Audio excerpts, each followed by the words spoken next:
Fairly, in a Semana Santa, our friends Carolina, Mara, Alejandra, and Guillermo to plan an excursion to Mardi Gras Festival.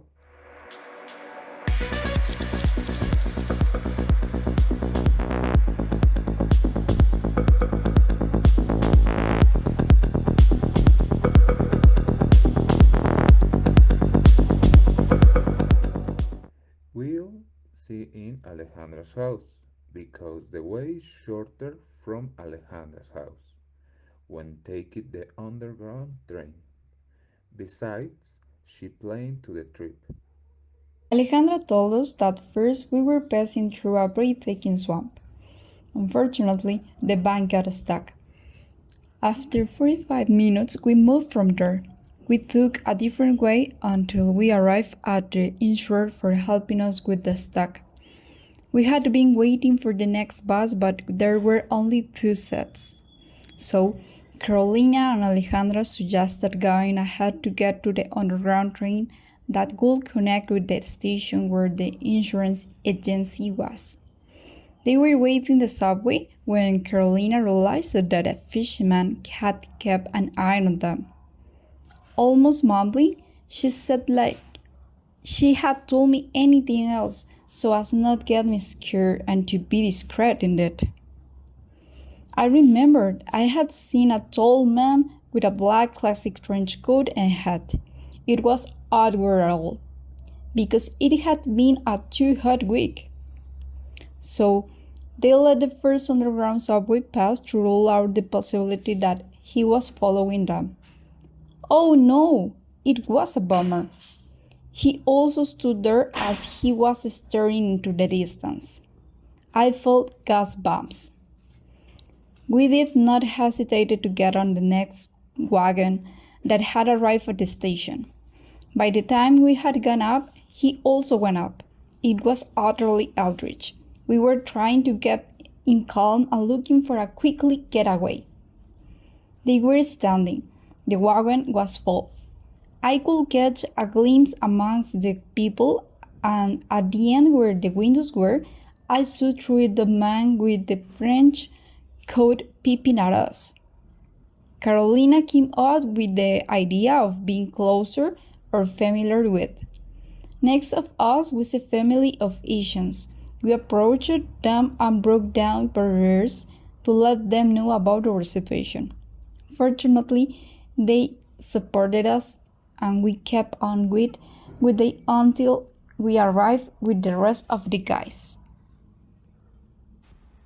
After some days, we continued with our trip because we wanted to get to know New Orleans downtown. So we started from 7 a.m. to take advantage of the whole day. Everything was going great because we paced for toll booths and the highway it was empty. So then we were close to reaching New Orleans, but we found a demonstration of peasants who blocked the road. So we were stranded for 3 hours. After this, immediately the water and food ran out right away, so we were desperate because we also had a heat stroke. 3 hours later, we left the demonstration and then we arrived to New Orleans downtown. All of us we had a lot of hungry, so we ate in Nola Cookery. But for our bad luck, they didn't accept credit card.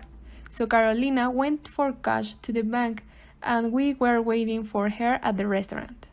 Fortunately, we didn't need to drive because the funniest part of the trip was coming, taking a ferry which would take us up the Mississippi River and leave us in front of the museum where the Mardi Gras Festival float exhibition was beginning. We got in the ferry so excited and very happy to cross the Mississippi River and ready to go to the museum to buy some souvenirs for our dear one. But something more will be happen. When we thought that our problems were over and were part of the past, a big ship was coming straight to us in the direction to the ferry. and we were in the middle of the way to cross the Mississippi River. Oh, we were afraid of our lives because the ship was very big and we didn't have any way to escape from the possible crash. We were looking for a lifesaver, but there wasn't anyone there. Oh, it was awful. The ferry moved faster, getting out of the way of the big ship, and nothing happened. We only saw the big ship passing very close to us. We were lucky. Then we realized that the other adventure we had had before, there was nothing compared with this one. So we were very happy to be alive. When we arrived at the coast, we stopped to talk about our traumatic experience and looked in our faces that we were grateful, because it was seen in the face of each one of us the happiness of celebrating Mardi Gras Day.